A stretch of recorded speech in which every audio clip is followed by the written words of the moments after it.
மன்னோரை மீட்க வந்த ராஜாவே, விண்ணின்று மீண்டும் வாருமே. மன்னோரமெம்மை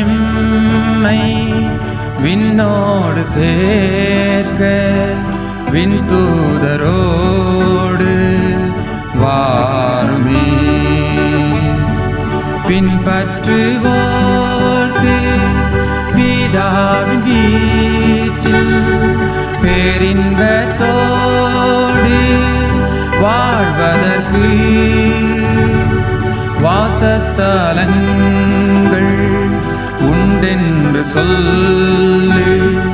சென்றயம் தேவா வாருமே.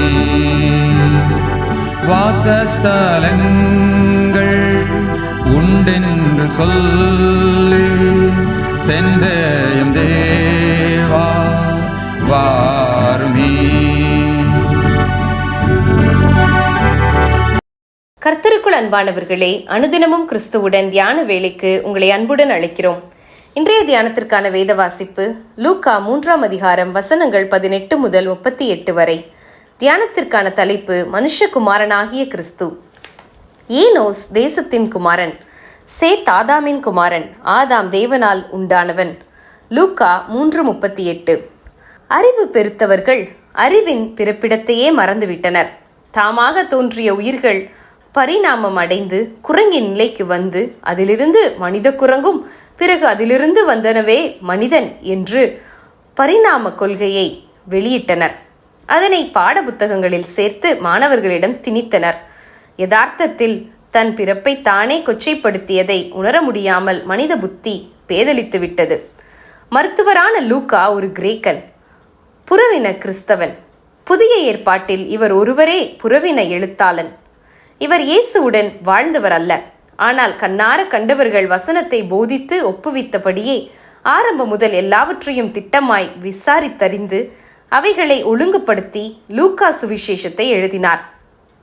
இவர் ஒரு வைத்தியராகையால் பரிசுத்த தேவனால் ஒரு கன்னி வயிற்றில் முழு மனிதனாக வந்துதித்த இயேசு என்ற குழந்தையின் அற்புதமான பிறப்பை குறித்து விவரமாக எழுதினார்.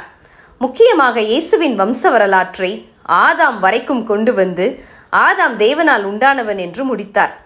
ஆம், மனிதன் தேவனால் உண்டாக்கப்பட்டவன் என்பது ஆணித்தரமான சத்தியம். இயேசுவின் தெய்வீகத்தை உறுதிப்படுத்தும் அதே சமயம் தேவகுமாரனாகி இயேசுவின் மனித தன்மையை உறுதிப்படுத்துவதில் லூக்கா அதிக கவனம் செலுத்தினார்.